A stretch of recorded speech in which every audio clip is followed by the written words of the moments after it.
예, 안녕하세요. 방금 소개받은 연세의료원 정보보안팀의 김진행입니다. 참고로 그 병원정보보안협의회 사무국장을 맡고 있고요. 아마 작년에도 이맘때 제가 발표를 한번 했었습니다. 그때는 아마 그 의료 아이삭에 관련돼서 아마 그 최초로 저희가 도입을 해가지고 사례를 말씀드린 것 같았었는데, 아까 복지부 사무관님 말씀을 들어보니까 제가 발표를 잘 못했는지 얼마 가입을 안 하셨더라고요. 참고로 저희 쪽은 한 1년 정도 좀 아직까지 하고 있는데, 한 24시간 저희도 대응을 받고 있습니다. 대응을 받고 있고, 또 마찬가지로 24시간 항상 문제가 있으면 연락이 옵니다. 그래서 상당히 저희는 지금 잘 쓰고 있기 때문에 제 발표 주제는 아니더라도 나중에 한번 다시 검토만 하셔가지고 한번 가입을 검토하시는 게 좋을 것 같습니다. 발표하기 앞서서 솔직히 저 발표 별로 안 좋아합니다. 정말 안 좋아하는데 또 답변에 나왔느냐? 사실 이거 같아요. 저희 연세의료원 현재 지금 보안 전담 인력이 9명입니다. 상당히 많죠. 그러다 보니까 또 대형병원이고 하다 보니까 나름대로 상당히 많은 시행착오를 겪게 되기 때문에 여러분들보다 먼저 겪은 부분들에 대해서 좀 공유를 하고 싶어서 이렇게 나왔습니다. 그래서 일단 오늘 목차로 보시게 되면 저희 의료원 간단한 소개 좀 말씀드리고요. 또 IMS 운영 경과 및 현황, 또 실질적인 운영 방향과 매진말로 마치도록 하겠습니다. 의료원 간단히 소개를 좀 드리면, 일단 본관검문과 암병원이 있고요. 주요 사이드에 치과병원, 재활병원, 어린이병원, 심혈관병원, 안이병원이 있고요. 이를 지원하기 위해서 치과대학, 간호대학교, 교수연구동, ABMRC, 종합관, 의대, 구간, 신관, 임산연구센터가 있습니다. 약 3,300평상 정도가 되고, 외래에는 약 하루 한 18,000명 정도 내원하고 있습니다. 현재 의료원에 붙어있는 네트워크 장비가 한 23,000대 정도 되고요. 네트워크 장비 포함해서 웹방화벽, 인터넷 방화벽, 서버판 방화벽, USID 차단 시스템, 위협 관리 시스템, PC 매체 제어, DB 접근을 차단하는 DB 접근 차단 시스템, 디도스, 개인정보 암호화, 네트워크 접근 제어 솔루션, 주요 시스템 접근을 차단하기 위한 그 시스템 접근 제어가 있고요. 스마트 OTP VPN하고 문서 암호화를 운영하고 있습니다. 저희 조직도를 보시게 되면 현재 의료정보실 밑에 정보 서비스팀하고 정보전략팀, 정보보안팀이 있고요. 아래날을 보시게 되면 보안기획, 그다음에 서트, 개인정보 오남용, 개인정보 비식별화, 인증심사 대응, 보안운영, PC 보안과 교육으로 이렇게 담당을 하고 있습니다. 좀 더 자세히 보시게 되면 왼쪽 상단에 보시게 되면 PC 보안 쪽에 매체 전화 출력물 보안, 백신 랜섬웨어 관리, PC 보안 수준 자동 진단하는 부분, 비인가 차단, 문서 보안 암호화, 개인정보 검출 및 암호화, 그다음에 최근에는 저희도 마찬가지로 의료장비 쪽에 상당히 많은 인력을 투입해서 식별을 좀 하고 있고요. 서트 쪽에 보시게 되면 현재 저희도 원내에 식별되지 않은 정보 자산에 대해서 스캐닝 작업을 통해서 계속 지속적으로 식별 작업을 좀 하고 있고요. 보안성 검토 취약점 분석하고 또 통제 방안 제시하고 있고, 아까 말씀드린 것처럼 의료 아이삭의 보안 관제를 받고 있습니다. 또 웹방화벽과 악성 메일 대응 훈련, 그다음에 정보보호 준수 여부 및 내부 감사 이행 점검을 의료원뿐만 아니라 신촌, 강남, 용인 전적을 하고 있고요. 주요 서버에 대한 보안 업데이트 관리, 최근에 또 저희도 마찬가지로 그 전산 장비 반출입에 대해서 많은 신경을 써서 관리를 하고 있습니다. 또 방화벽 정책 감사하고, 또 PC 보안 운영 쪽에는 스팸 메일 관리나 US 사이트 관리, 또 시스템 접근 제어, 또 주요 직무자를 별도로 지정해서 좀 관리를 하고 있고요. DB 접근 제어 부분이 있고, 우측 상단에 보시게 되면 이것도 마찬가지로 신촌, 강남, 용인 모두 포함해서 개인정보 오남용 모니터링을 하고 있습니다. 그래서 저희가 작년 말에 구축을 완료해서 아직까지 계속 그 정확도를 높이기 위해서 계속 커스터마이징을 하고 있고요.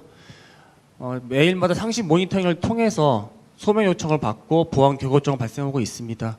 기타 유명한 연예인이나 높으신 분들이 오셨을 경우에 별도로 또 그 비정기 감사를 하고 있고요. 개인정보 비식발은 저희가 그게 아직까지 많이 하고 있지는 않는데, 앞으로 이제 비식발 조치나 기술적인 최종 검토에 대한 부분하고, 또 연구자들을 대상으로 비식발 조치 수행 가이드를 할 예정입니다. 인증심사 대행은 뭐 다 같이 하시는 것처럼 뭐 ISO 27001이나 ISMS, 또 주요 통신 기반 시설, 개인정보 실태 점검, 또 JCI나 국내 의료기관 평가 지원을 하고 있고요. 기타 이런 것들을 관리하기 위해서 주요 정보 자산에 대해서 권한과 책임을 부여하기 위해서 IOMS라는 증적관리 솔루션을 도입해서 운영하고 있습니다.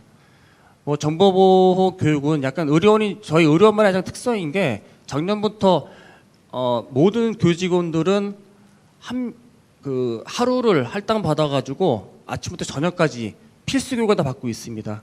저희도 마찬가지 그 안에 포함이 돼가지고 거의 매주마다 정보보호 교육을 하고 있는데 온라인 교육보다 상당히 효과가 역시 크더라고요. 근데 올해는 코로나 때문에 저희가 아직 온라인 교육을 하고 있는데 상당히 아쉬운 부분이 좀 있습니다. 그 다음에 연말에 이미 몇 개 병원들이 시행하고 있는데 연말에 그 정보보호의 날을 별도로 시행을 해가지고 뭐 정보보호에 많은 도움을 주신 부서나 개인에게 대해서 포상을 좀 하고 있고요. 정보보호 제한제도를 통해서 보안의 취약점들을 현업이 제일 잘 아시기 때문에 그런 분들한테 제한을 받고 있고 역시나 포상을 하고 있고 최근에 저희도 화면보호기나 뉴스레터를 통해서 이런 홍보를 좀 강화하고 있습니다. 보안기획에 보시면 정책 지침 수립하고 위원회 관리하고 보안 장비 도입 검토 기한을 하고 있고 기타 사학대기나 이런 부분들을 하고 있습니다. 마지막으로 정보 교육 강화가 상당히 중요한 것 같은데 정보보안 협의를 통하거나 타 병원과 어떤 교류를 좀 강화하려고 노력하고 있습니다. 자, 이제부터 본론으로 좀 들어가겠습니다. 그간의 인증심사 경과를 좀 보시게 되면 2012년에 ISO 27001 저희도 컨설팅을 받고 심사를 받았습니다. 한때 ISO 27001이 인증심사가 유행이 된 적이 있었죠. 저희도 그 당시에 시대적 흐름에 맞춰가지고 심사를 받았고 또 그 당시만 해도 의료원 주요 개인정보 처리 부서를 다 돌아다니면서 인터뷰를 진행하고 또 의료원장님 모시고서 사진도 찍고 그랬었는데 그 이후에 2016년도에 정보통신망법이 개정이 됨에 따라서 그때도 마찬가지로 제가 컨설팅을 받고 최초 심사 1차, 2차 심사를 받았는데 올해도 마찬가지로 개정된 ISMS 인증 심사를 대비하기 위해서 컨설팅을 받고 있는데요. 그 중간에 좀 변화가 있다면 연세 의료원이 아까 9명이라는 그 말씀을 드렸잖아요. 그게 저희가 운영과 보안은 분리해서 보안만 담당하는 부서로 2018년도에 별도로 태어났습니다. 그러다 보니까 어떤 정보보안 조직에 대한 R&R이나 또 앞으로 저희 판단에서는 ISP가 의무화될 것이라는 어떤 그런 판단 아래 3정 정도 목표를 대상으로 해가지고 개인정보 처리 시스템에 대한 흐름표에 대한 부분들을 같이 컨설팅에 반영하고 있습니다. 또 여기 오신 분들이 아마 다 정보보안 조직에서 오신 걸로 알고 있는데 그 정보보안 조직이 제 역할을 하기 위해서 저희가 2년 동안 좀 하다 보니까 아무래도 규정이나 이런 지침이 상당히 컴플라이언스 측면이 중요한 것 같아서 이런 부분들 현실화 작업을 좀 병행하고 있습니다. 좀 전에 말씀드린 것처럼 초기 그 2010년도에서는 저희 의료원의 모든 개인정보 처리 시스템에 대해서 인증법률에서 그 컨설팅이나 수고를 받았는데 이게 2017년도에 IS 인증심사를 받고 나서 보니까 이게 의무이다 보니까 조직 내에서 좀 더 적극적인 지원을 받을 수 있었지만 이게 아무래도 의무 심사이다 보니까 알아서 인증 범위를 줄이게 되더라고요. 그래서 약간 좀 이런 모순이 좀 발생을 했고요. 이런 심사 범위가 아마 저희가 볼 때는 대부분 다 HS나 대표 홈페이지 또 아마 협력의사 홈페이지 정도가 아마 될 거로 알고 있습니다. 게다가 또 의료기관마다 특성이 좀 있긴 하겠지만 의료정보 주간 부서가 아니라 현업부서에서 이런 서비스를 관리하는 데가 상당히 많을 것 같고요. 또 이 중에서도 환자 정보나 개인정보 등 중요 정보가 처리되는 서비스도 적지 않을 거라고 저희가 판단을 하고 있습니다.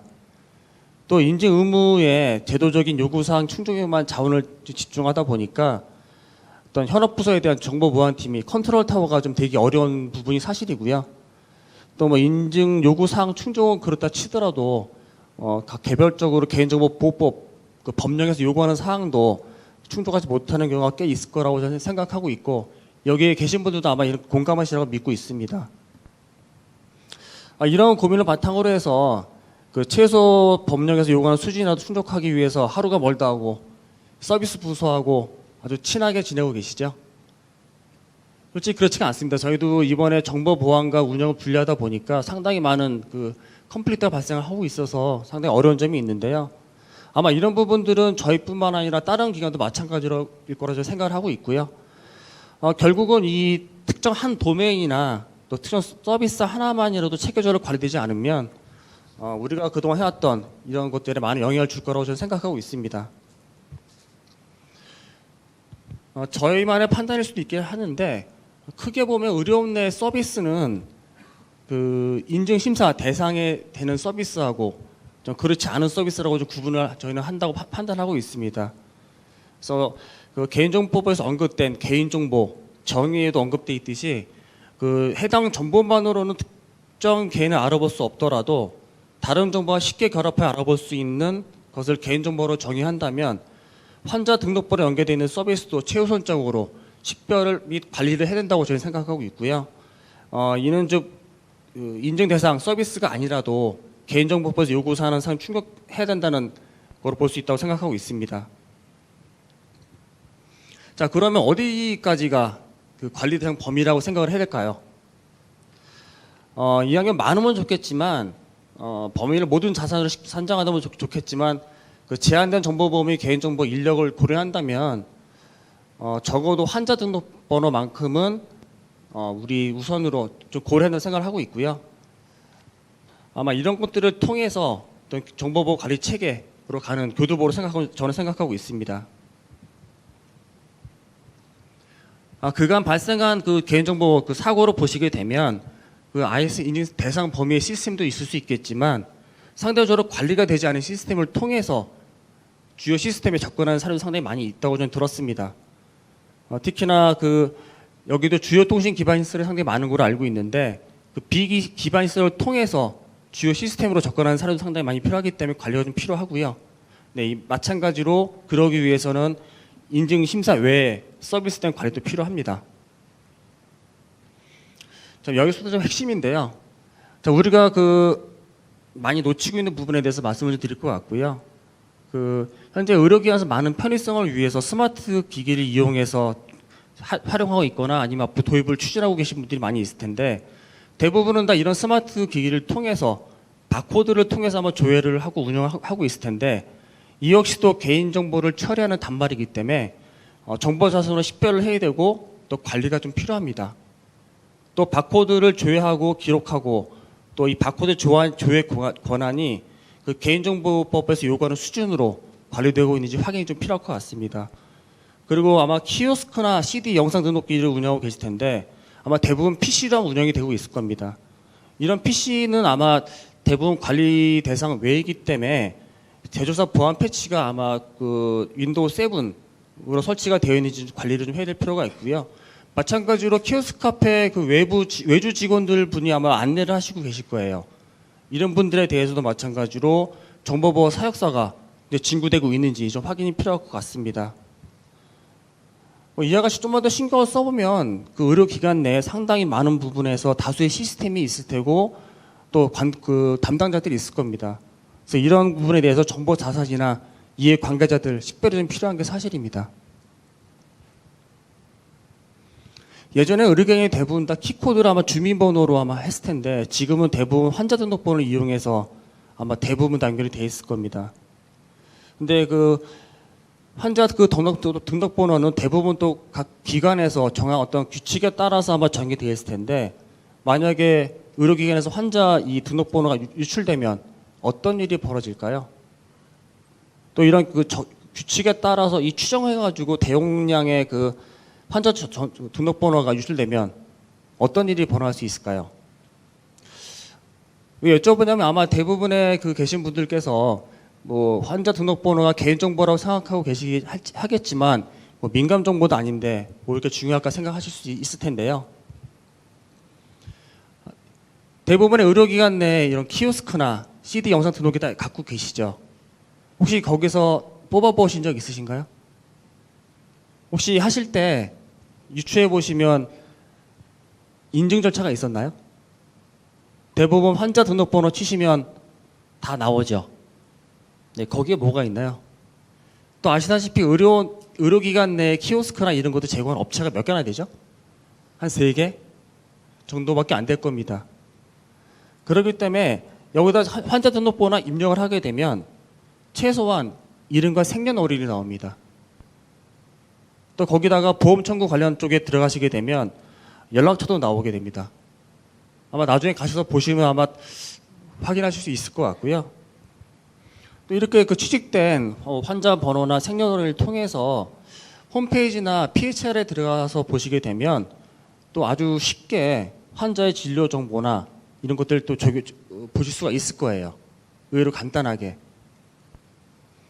그래서 결국은 우리가 아까 말씀드린 인증 대상인 그 HIS만 한다고 해서 그 우리가 보호하고자 하는 것을 다 보호할 수 없다는 게 현실입니다. 하단에 보시는 것처럼 개인정보보호법이 시행된 이후에 뭐 접속 기록 보관이나 관리, 검토에 대한 요구사항이 좀 강화되고 있는 건 다 알고 계실 겁니다.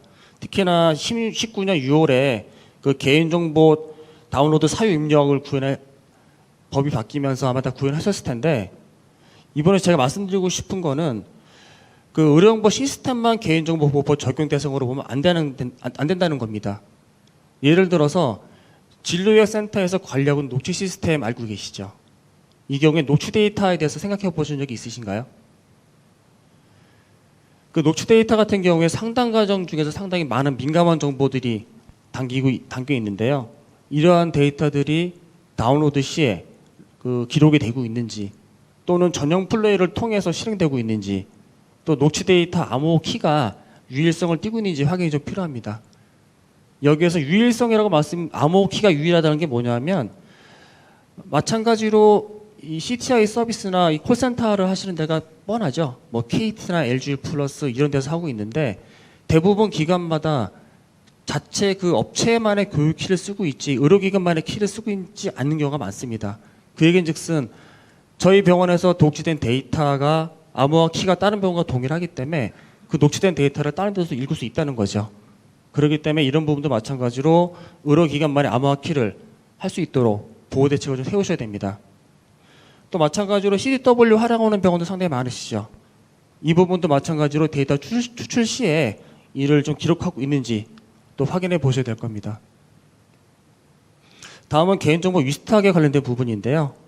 그 며칠 뒤에 시행된 개인정보법 개정안에도 보시게 되면 그 과징금 부과에 대한 특례 조항이 있습니다. 해당 내용 중에 보시면 개인정보 수탁업체에 대한 관리 감독에 대한 사항을 눈여겨볼 필요가 있는데요. 그 수탁업체 관리 역시 그 인증 대상과는 무관하게 의료원에서 관리가 좀 필요한 부분입니다.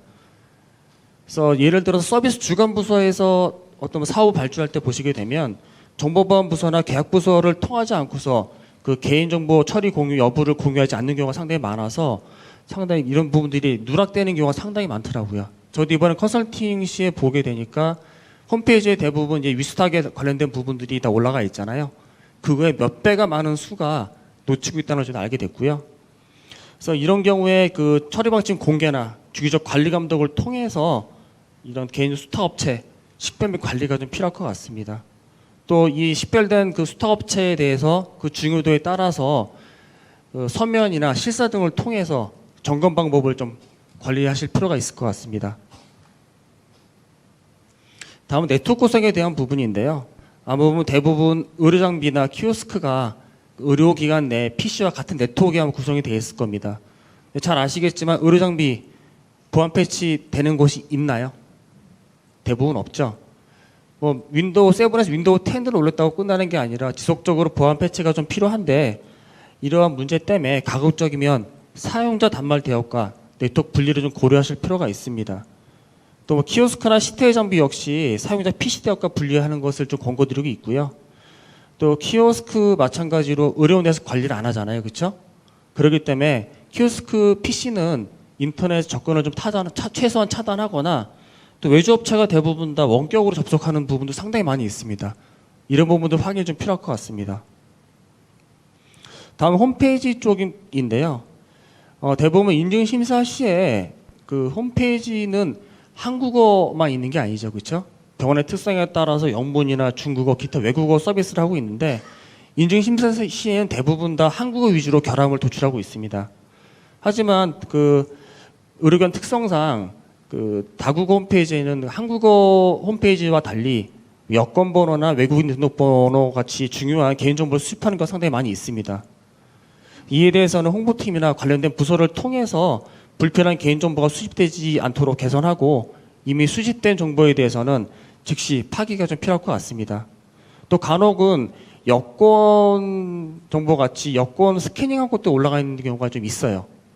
그래서 이런 부분도 마찬가지로 DMZ 영역의 홈페이지 부분에 암호화되지 않고 보관되고 있기 때문에 이런 부분도 확인을 좀 필요할 것 같습니다. 자, 이제 거의 마지막 부분인데요. 자, 종합해드리자면 IS 인증이나 기타 인증 심사를 받았다고 해서 과연 우리 의료정보 시스템이 안전하다고 자부하실 수 있는 병원이 얼마나 있을까 제가 좀 물어보고 싶습니다. 뭐 비교가 맞을지 모르겠지만 저희가 자동차 운전면허 땄다고 다 운전 잘하는 거 아니죠?